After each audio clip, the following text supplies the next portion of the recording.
오늘은 출애굽기 18장 전체의 말씀을 통하여 하나님의 사람으로 자라감이라는 제목으로 말씀을 나누도록 하겠습니다. 출애굽기 18장 1절에서 5절만 함께 읽어보고 되겠습니다. 제가 읽겠습니다. 모세의 장인이며 미디안 제사장인 이드로가 하나님이 모세에게와 자기 백성 이스라엘에게 하신 일 곧 여호와께서 이스라엘을 애굽에서 인도하여 내신 모든 일을 들으니라. 모세의 장인 이드로가 모세가 돌려보내었던 그의 아내 십보라와 그의 두 아들을 데리고 왔으니 그 하나의 이름은 게르솜이라. 이는 모세가 이르기를 내가 이방에서 나그네가 되었다 하미요 하나의 이름은 엘리에셀이라. 이는 내 아버지의 하나님이 나를 도우사 바로의 칼에서 나를 구원하셨다 함이더라. 모세의 장인 이드로가 모세의 아들들과 그의 아내와 더불어 광야에 들어와 모세에게 이르니 곧 모세가 하나님의 산에 지친 곳이라. 여러분, 하나님의 사람은 어떻게 성숙할까요? 오늘 그런 어떤 주제로 함께 말씀을 나누도록 하겠습니다. 오늘 사건은 이렇습니다. 모세의 장인 이드로가 모세의 아내와 두 아들을 데리고 모세가 있는 곳으로 찾아옵니다. 이드로는 미디안의 제사장이라고 말합니다. 그러니까 여호와가 아닌 미디안에 있는 신을 섬기는 제사를 드리고 어쩌면 족장이기도 합니다. 그는 하나님께서 모세와 이스라엘 백성에게 사위죠. 행하신 일을 어떤 경로를 통해서든지 들었습니다. 그리고 지금 모세가 있는 하나님의 산 호렙의 진친 곳에 도착합니다. 모세는 그들을 맞이합니다. 그리고 성경은 모든 걸 기록하지 않았지만 중요한 내용만 기록했지 않습니까? 그들에게 하나님께서 이스라엘 백성을 위해서 하신 일이 무엇인지를 간단하게 간증합니다. 7절, 8절을 한번 보십시오. 모세가 나가서 그의 장인을 맞아 절하고 그에게 입맞추고 그들이 서로 문안하고 함께 장막에 들어가서 모세가 여호와께서 이스라엘을 위하여 바로와 애굽 사람에게 행하신 모든 일과 길에서 그들이 당한 모든 고난과 여호와께서 그들을 구원하신 일을 다 그 장인에게 말하매 라고 기록되어 있습니다.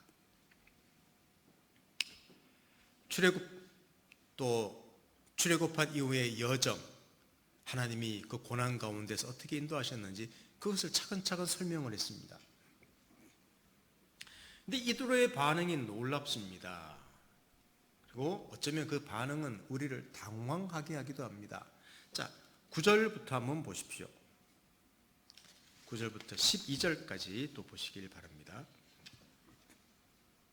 이드로가 여호와께서 이스라엘에게 큰 은혜를 베푸사 애굽 사람의 손에서 구원하심을 기뻐하여, 자, 이드로가 어떻게 반응했는지 보십시오. 이드로가 이르되 여호와를 찬송하리로다. 너희를 애굽 사람의 손에서와 바로의 손에서 건져내시고 백성을 애굽 사람의 손 아래서 건지셨도다. 이제 내가 알았도다. 여호와는 모든 신보다 크심으로 이스라엘에게 교만하게 행하는 그들을 이기셨도다 하고 모세의 장인 이드로가 번제물과 희생제물을 하나님께 가져오매 아론과 이스라엘 모든 장로가 와서 모세의 장인과 함께 하나님 앞에서 떡을 먹으니라. 아멘. 이렇게 기록하고 있습니다. 그 사위의 간증, 어쩌면 신앙 고백을 듣고는 기뻐합니다. 그리고 하나님을 찬송합니다.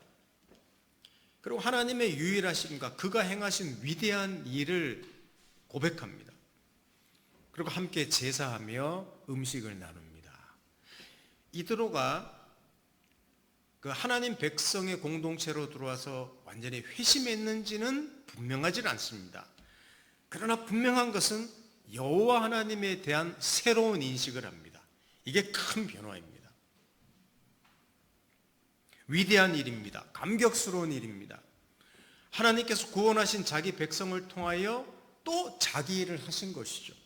그렇지 않습니까? 모세를 통하여, 모세의 간증을 통하여, 모세의 그 고백을 통하여 하나님이 또 다른 사람을 그 공동체로 데려오는 거 아닙니까? 이게 우리 다음 시간에 살펴보겠지만 출애굽기 19장에 나오는 이제 율법을 받는 장면부터 나올 때 율법을 주시면서 하나님이 이스라엘 백성에게 하신 말씀입니다. 미리 한번 보십시다. 자, 출애굽기 19장 4절에서 6절을 한번 보십시오. 출애굽기 19장 4절에서 6절을 우리 함께 읽어보겠습니다. 내가 애굽 사람에게 어떻게 행하였음과 내가 어떻게 독수리 날개로 너희를 업어 내게로 인도하였음을 너희가 보았느니라. 세계가 다 내게 속하였나니 너희가 내 말을 잘 듣고 내 언약을 지키면 너희는 모든 민족 중에서 내 소유가 되겠고 너희가 내게 대하여 제사장 나라가 되며 거룩한 백성이 되리라. 너는 이 말을 이스라엘 자손에게 전할지니라. 아멘. 이게 모세와 이스라엘 백성에게 주시는 사명입니다. 어떻게 보면 그들을 구원하신 목적이기도 하죠. 우리 그리스도인을 부른 목적이기도 합니다. 온 세상 가운데 그들을 거룩한 백성으로 삼습니다. 그리고 그들을 제사장 나라, 하나님과 세상 사이에 그들을 중보하는, 그들을 하나님께로 이끄는, 하나님의 통치를 보여주는 백성으로 이스라엘을 구원하셨다는 사실입니다. 이게 우리의 구원의 목적이기도 합니다. 자, 이 내용도 설교하면 우리 깊은 교훈을 받을 수 있습니다만은 저는 이것은 어쩌면 서론과 같은, 오늘 사건의 서론과 같은 내용이라고 생각합니다. 왜? 이드로가 하나님 백성에 찾아와서 하나님께 대한 인식을 새롭게 하면서 그 공동체 내에 있는 문제점을 보는 이야기로 진행되기 때문입니다. 자, 그 다음 장면이 특별합니다. 여러분, 이스라엘 백성이 누굽니까? 10가지 재앙을 통해서, 홍해가 기적적으로 갈라지는 걸 통해서, 만다와 메추라기를 먹이시고 반석에서 물이 나오는 것을 통해서 그 초월적인 기적으로 구원하신 백성 아닙니까? 그리고 모세는 이스라엘 백성을 이끌도록 하나님께서 세우신 위대한 지도자입니다.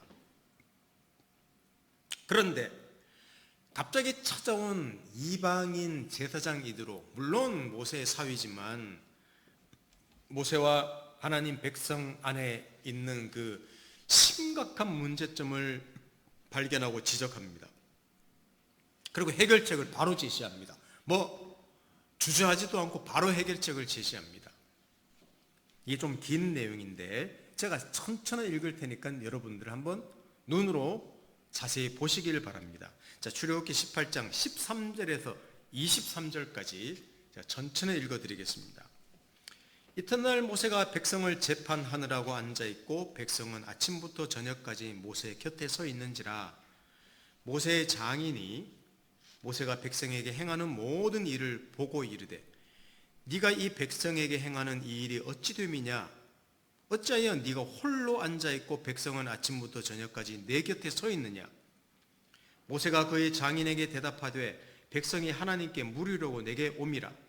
그들이 일이 있으면 내게로 오나니 내가 그 양쪽을 재판하여 하나님의 율례와 법도를 알게 하나이다.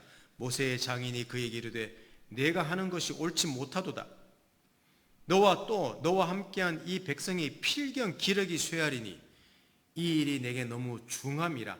내가 혼자 할 수 없음이라. 이제 내 말을 들으라. 내가 네게 방침을 가르치리니 하나님이 너와 함께 계실지로다. 너는 하나님 앞에서 그 백성을 위하여 그 사건들을 하나님께 가져오며 그들에게 율례와 법도를 가르쳐서 마땅히 갈 길과 할 일을 그들에게 보이고 너는 또 온 백성 가운데서 능력 있는 사람들 곧 하나님을 두려워하며 진실하며 불의한 이익을 미워하는 자를 살펴서 백성 위에 세워 천부장과 백부장과 50부장과 10부장을 삼아 그들이 때를 따라 백성을 재판하게 하라. 큰 일은 모두 네게 가져갈 것이요 작은 일은 모두 그들이 스스로 재판할 것이니 그리하면 그들이 너와 함께 담당할 것인즉 이 일이 내게 쉬우리라. 네가 만일 이 일을 하고 하나님께서도 내게 허락하시면 네가 이 일을 감당하고 이 모든 백성도 자기 곳으로 평안히 가리라. 이렇게 제안을 합니다. 전체적으로 이해가 되십니까? 그러니까 이스라엘 백성이 그 장정만 뭐 60만이라고 하니까 200~300만 된다고 했지 않습니까? 그들 지도자가 지금 물론 장로들이 있기는 있었습니다. 근데 모든 재판에 대한 문제, 사소한 문제들을 가지고 지도자가 모세이기 때문에 모세에게 가져왔습니다. 모세도 지쳐 있었고 백성들도 지쳐 있었습니다. 요즘 코로나 시대 때문에 어딜 가면 다 줄 서지 않습니까? 이렇게 줄 서는 것 같습니다. 탈진했죠. 백성들은 원망합니다. 공동체가 위기에 처할 수도 있습니다. 단지 그 행정상의 효율성의 문제만이 아니라 이는 공동체가 상당히 깨질 위험, 사랑의 관계가 깨질 위험에 있는 심각한 상황이었습니다. 근데 모세 장인이 그것을 보고는 아주 단호하게 말합니다. 옳지 않다, 선하지 않도다. 그리고 자기가 제안하는 방법이 하나님 방법이라고까지 말합니다. 그리고 하나님을 두려워하고 진실하고 불의한 이익을 미워하는 사람들을 택해서 예를 들면 그걸 1000부장, 100부장, 50부장, 10부장이라는데 1000명, 100명, 50명, 10명을 관리하는, 재판하는 지도자를 세우라고 말합니다. 그러니까 웬만한 사건은 그들이 감당하고 중대한 것은 모세에게 가져오게 하라. 이렇게 일을 분담해서 쉬워질 거라고. 그럼 백성들에게 평안이 있을 거라고 말합니다. 이게 이드로의 제안이었습니다.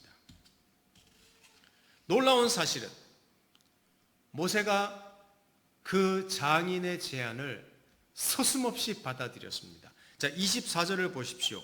이에 모세가 자기 장인의 말을 듣고 그 모든 말대로 하여 바로 그대로 행했죠. 이게 성경에 기록되는 어쩌면 하나님의 인도하심이 됩니다. 성도 여러분, 이 사건의 핵심이 무엇이겠습니까? 물론 갓 구원받은 하나님의 공동체가 이 일을 분담하면서 체계를 갖추기 시작했다. 오합지졸과 같은 그들이 이제 서서히 체계를 갖추기 시작하는구나 라는 교훈도 있지만, 지금까지 하나님께서 기적적으로 인도하시고 또 그런 백성인데 모세도 아니고 하나님도 아니고 이스라엘 백성 중에 유명한 사람도 아닌 이스라엘 공동체 밖에서 온 사람을 통해서 도움을 받았다는 것이 굉장히 중요합니다. 그것을 오늘 성경은 기록하고 있습니다. 근데 이드로의 제안은 알고 보면 특별한 게 아닙니다.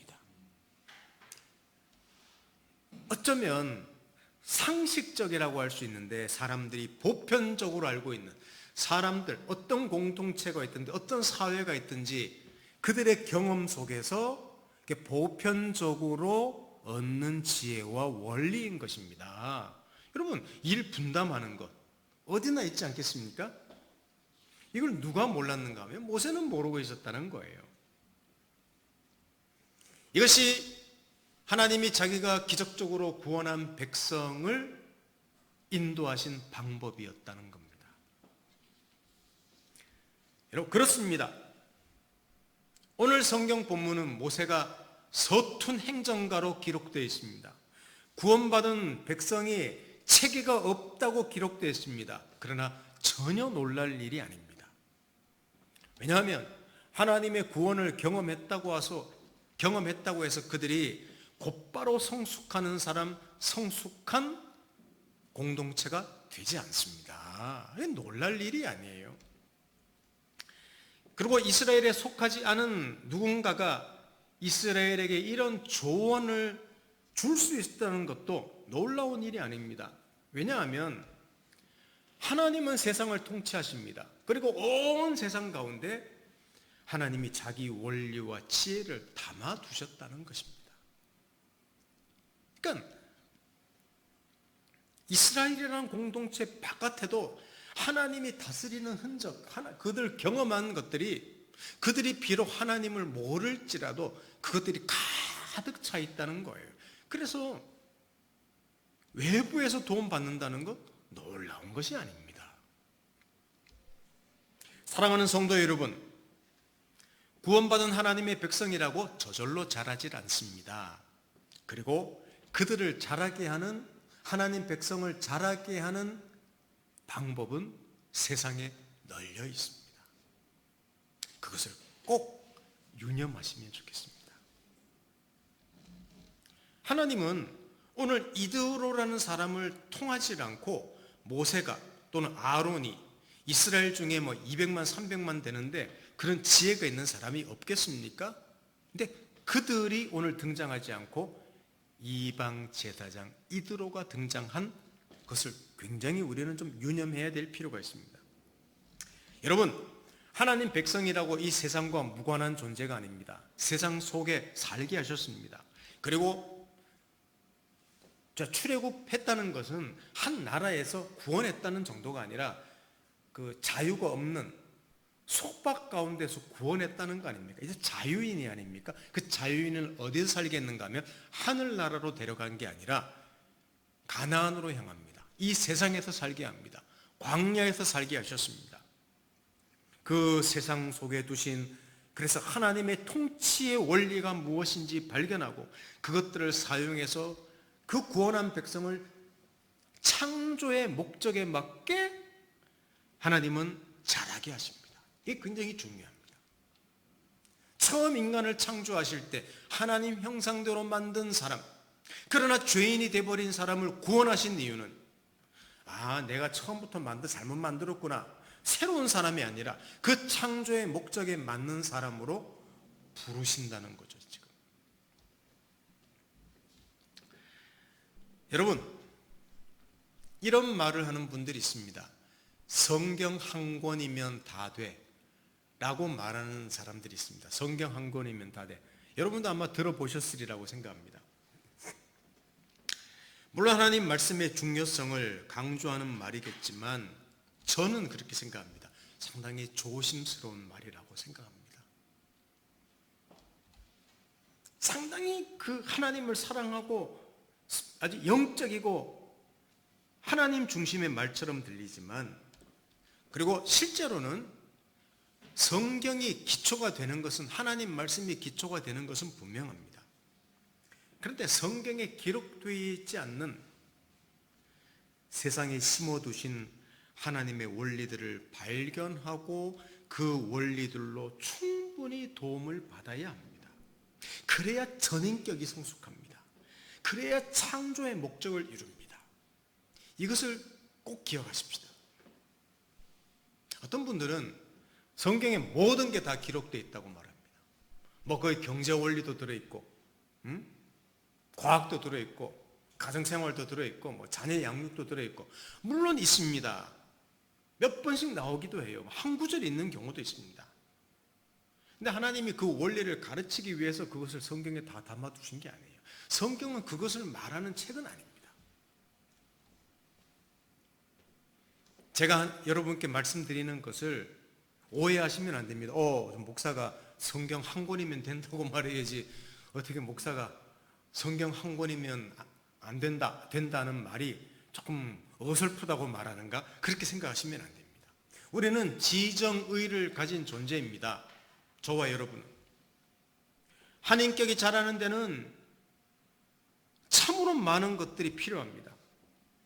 저는 성경을 읽으면서, 묵상하고 읽으면서 그 안에 있는 하나님의 메시지, 그러니까 어떤 한 부분만 보는 게 아니라 창세기부터 계시록에 있는 전체적인 메시지를 연관해서 이해하는 것을 상당히 감격스러워하고 저는 즐거워하는 편입니다. 그렇게 보면 너무너무 놀라워요. 그게 제 힘이기도 합니다. 거기서 쉼을 얻습니다. 그런데 저는 그것만으로 살 수 없습니다. 밥도 먹어야 되죠. 잠도 자야 되죠. 그런 것 말고라도 저는 음악 듣는, 클래식 음악 듣는 것을 굉장히 좋아합니다.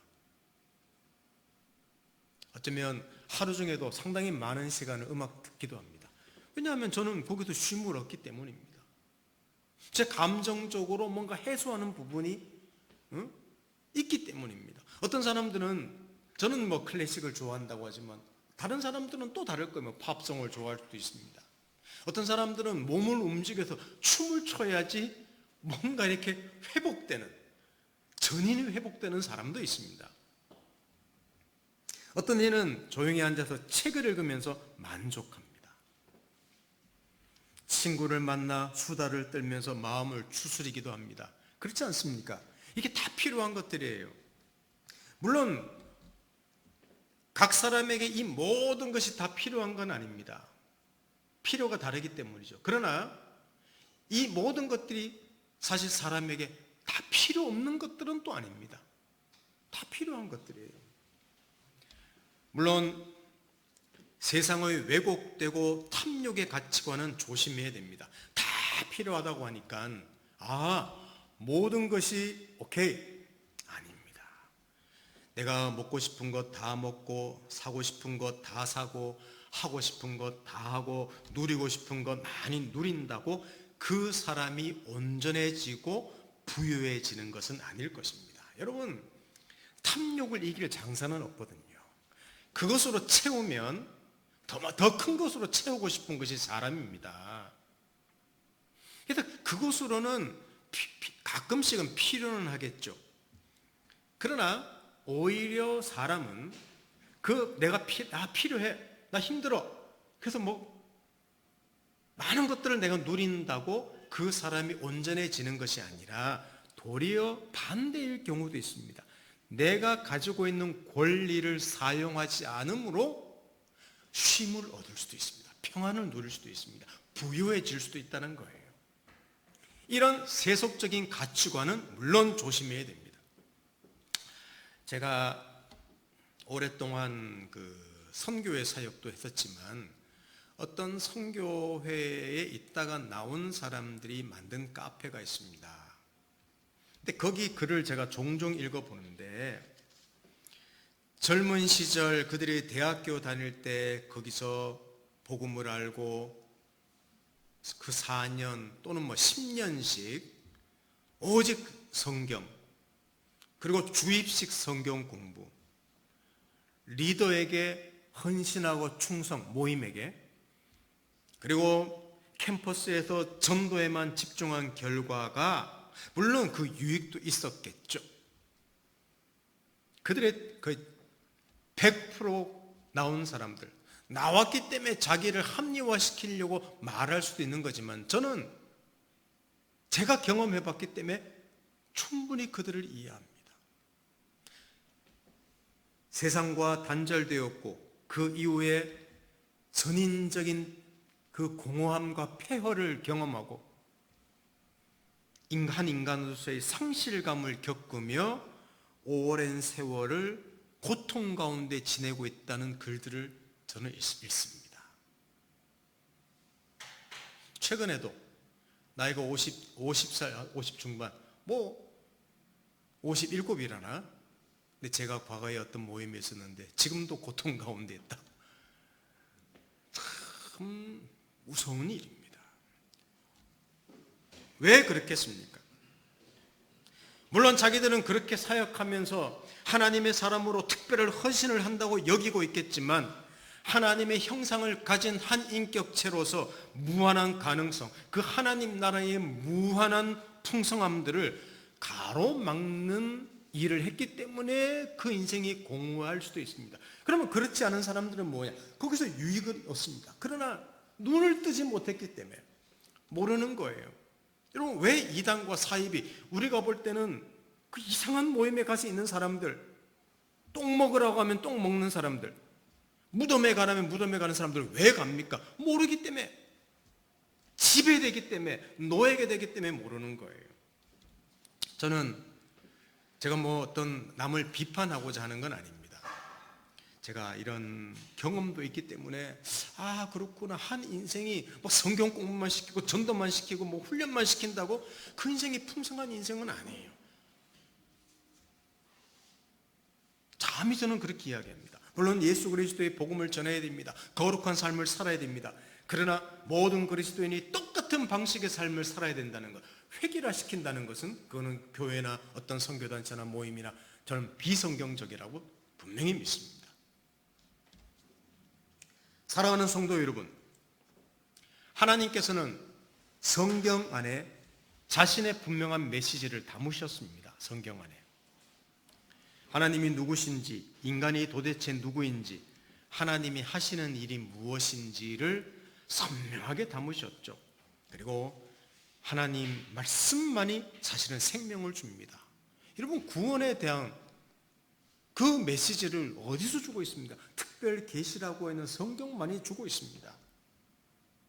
그래서 성경은 중요한 거예요. 공부해야 됩니다. 배워야 됩니다.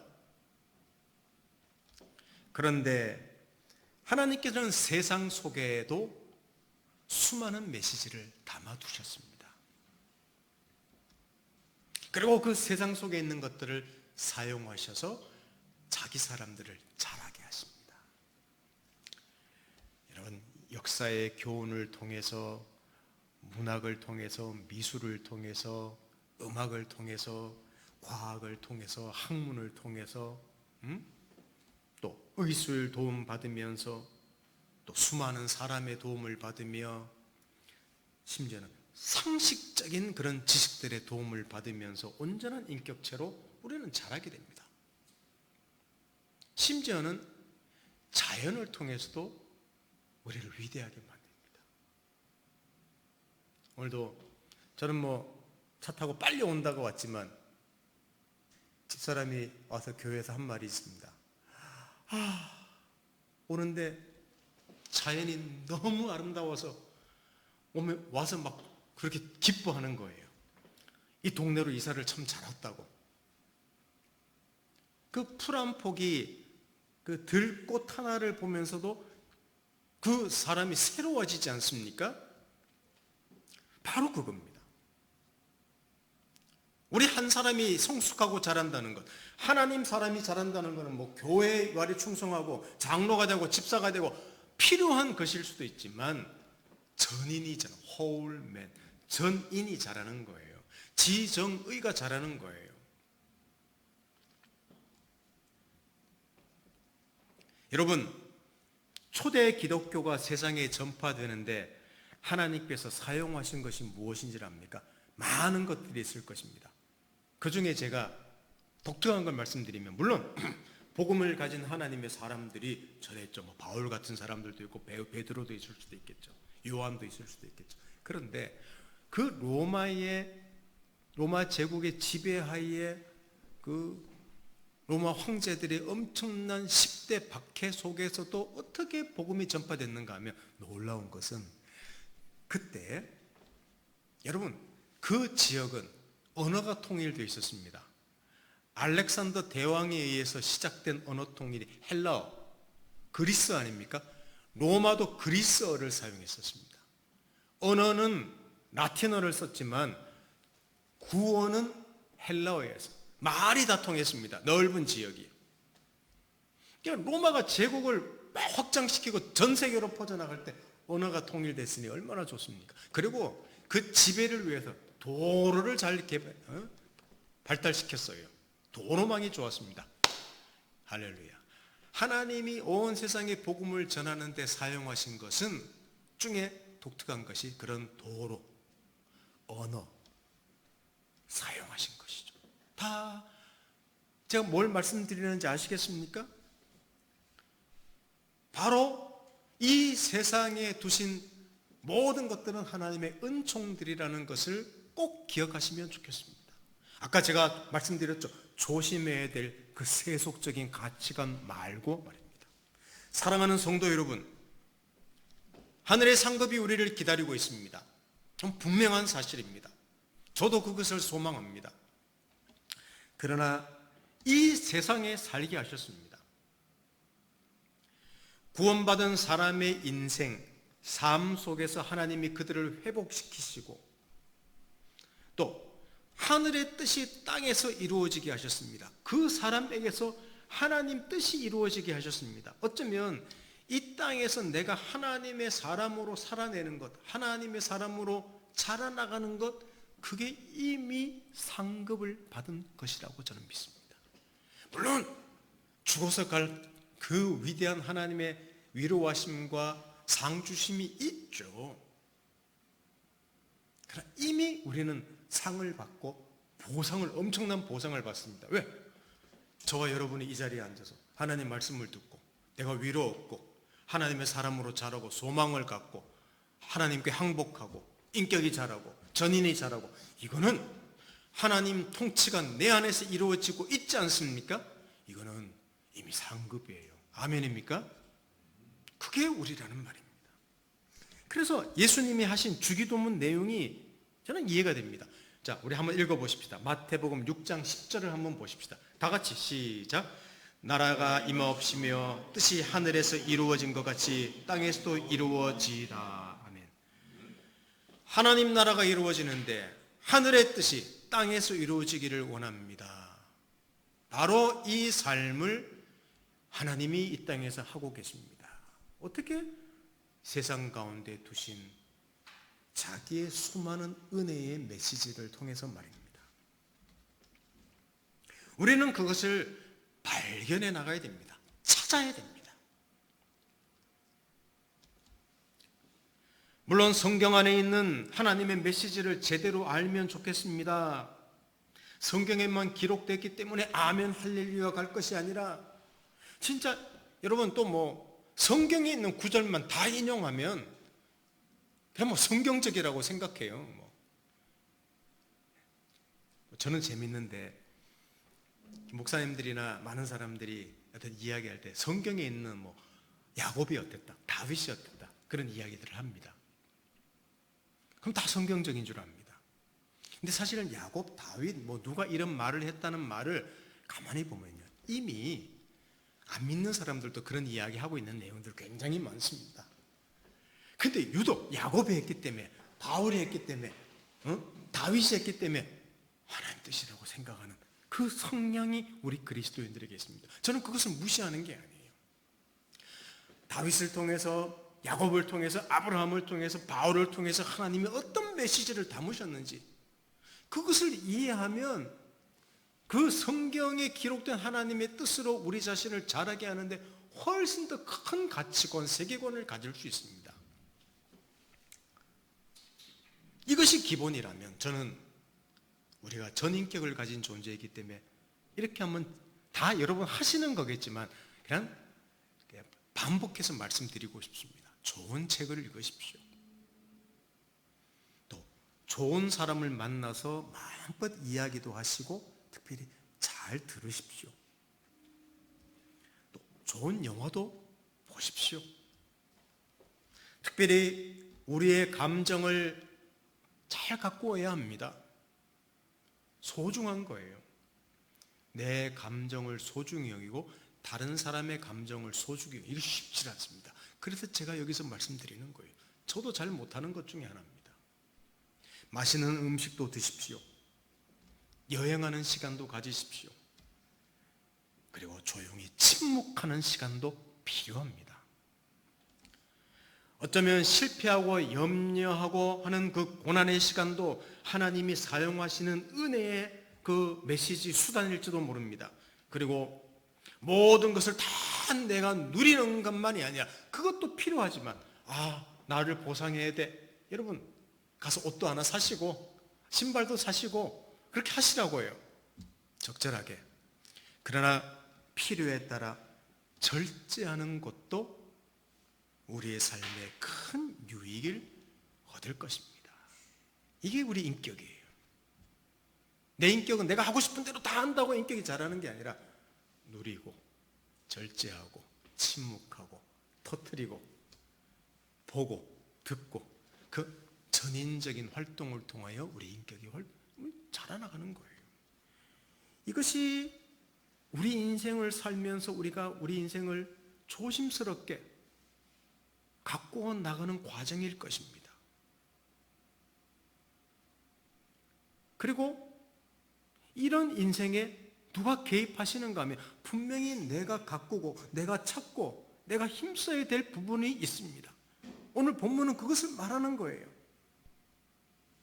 그리고 다음 이제 19장부터 나오는 율법 이야기 나오는데, 율법은 너 구원받으시리께 이렇게 살아, 단지 명령이 아니라 하나님의 백성은 어떤 존재인가, 그 율법을 통해서 그들의 삶의 그 복, 살인하지 말아라, 하나님을 이렇게 섬겨라, 여호와 외에는 신이 없다. 여러분, 이런 이야기들은 구원받으면 이렇게 살아야 되는구나, 여러분, 억압이 아니라는 말입니다.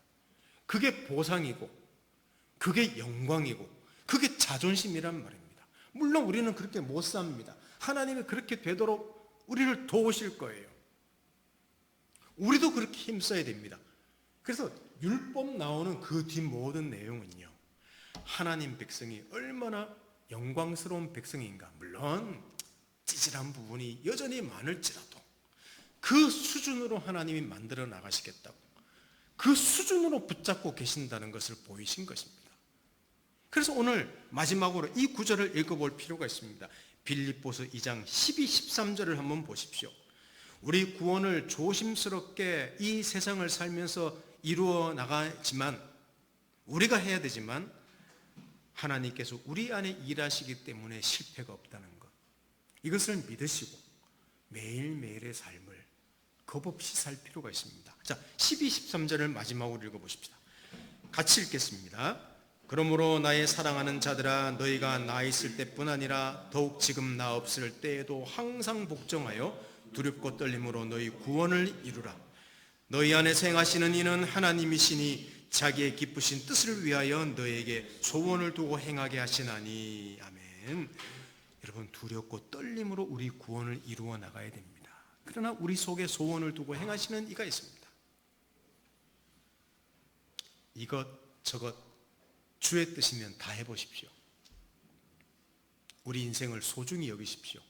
이 땅의 삶을 소중히 여기십시오. 그거 가꾸십시다. 내가 해야 됩니다. 그러나 하나님이 도우실 것입니다. 이것을 오늘 이드로의 조언을 통하여 하나님 백성이 체계를 잡아나가고 자라나고 성숙하는 그 사건 안에서 하나님께서 담으신 메시지가 아닌가, 저는 그렇게 이해해서 여러분과 하나님의 은혜를 나누었습니다. 이 말씀이 우리의 인생을 살아가는 큰 기초가 되고 유익이 되기를 예수님 이름으로 축원합니다. 함께 기도합니다. 하나님 아버지, 감사합니다.